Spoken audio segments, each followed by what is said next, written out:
Yes, Jim. Oh, thank you.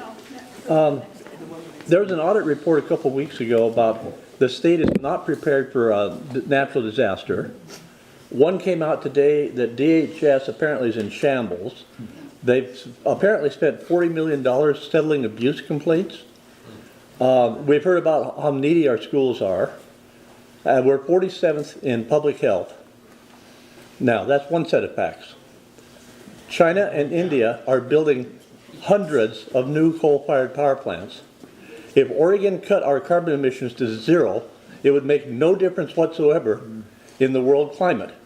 Why are we even bothering with climate in the puny little state of Oregon when we have serious, pressing today problems? Thank you. Yeah, fair question, Jim.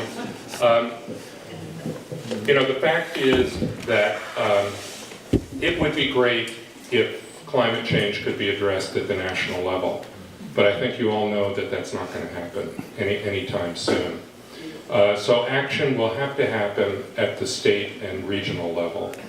And every state needs to step up and do what we want the federal government to do, and to be a model to other states. Yes, it's true that Oregon is a relatively small state, but together with California and Washington and British Columbia, we are the world's 5th largest economy.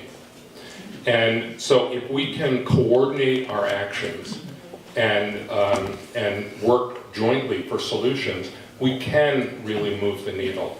And I think it's a moral question, why should we ask other places to do it?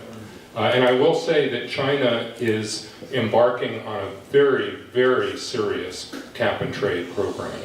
And their renewables are like this. That's absolutely correct. But they're puny compared to the coal plants that they're building by the hundreds. It's changing. It's really, it is changing. We get reports every year from the Oregon Climate Change Research Institute, which the legislature created a few years ago. It's located at Oregon State University. And they don't do original research themselves. They aggregate the best research from around the world. And they fill us in on what's going on.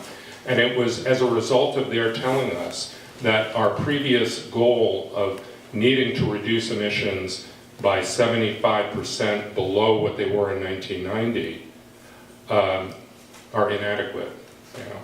And so that's why the new program has a reduction goal of 80% below. If every state in the country does that, this problem will be solved. And I just want to bring the public health aspect to that too. Lowering carbon and diesel emissions and methane and things like that are also hugely impactful on health of Oregonians. Well, you just made a case for nuclear power.